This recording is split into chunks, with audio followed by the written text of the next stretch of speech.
2,000 years ago, the people of Scotland, or Caledonia as it was known then, were tribal farmers. The Roman army swept relentlessly across Europe and North Africa, reaching Britain in AD 43. Their skill and brutality is legendary now.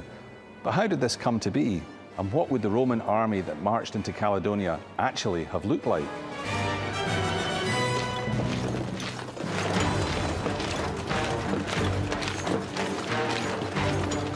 The reason that Rome got so powerful is because of this. This is the Roman army. They were the very, very best troops in the world. They were the best trained, they were the best equipped, and nobody had a chance against them. They had armour which came from so many different campaigns that they'd picked up, and they were fighting against people who weren't professional soldiers where they were. So when you came up against them, you were going to die. Caledonian, clear the path!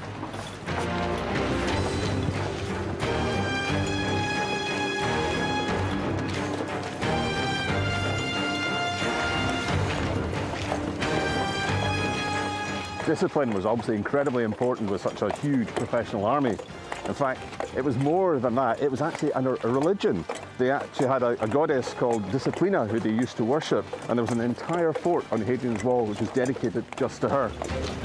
Discipline was ferociously asserted. If you did something wrong, you could have your rations cut, or you could be flogged with this. This is a retest here. Oh, sorry about that. And they would just beat you in front of your colleagues with it. If it was really bad, if you deserted, then it was death. And death was beating to death in front of the entire legion.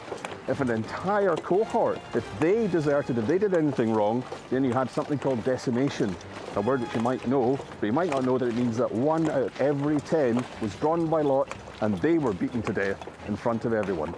That's discipline.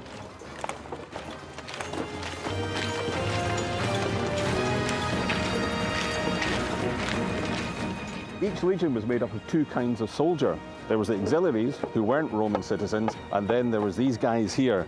These are the elite. These are the Roman citizens. When you signed up, it was for 25 years, and you got the tattoo, and there was no going back. They were incredibly highly trained and specialised. Each one of these guys back here had a job to do. It's a fine force of men you got there, guys. I wouldn't want to fight them. Best of the ancient world, the Roman army. You don't fight these because you don't live long. Praise the gods.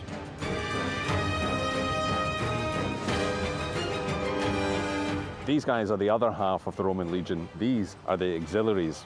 They weren't Roman citizens. They joined up and with the hope that in the end they would become Roman citizens. They were actually the guys who did most of the fighting. They were sort of a light infantry as opposed to the heavy infantry that the Roman citizens were. The legionaries would often stand back and let these guys go in and do the fighting, or some softening up, as they put it. You can see by the way they dress how different they are, and one of the reasons for that is that these guys come from Belgium. They're a tribe called the Nervii, and they fought against the Roman legions and were so good at it that the Romans basically asked them to come and join their army.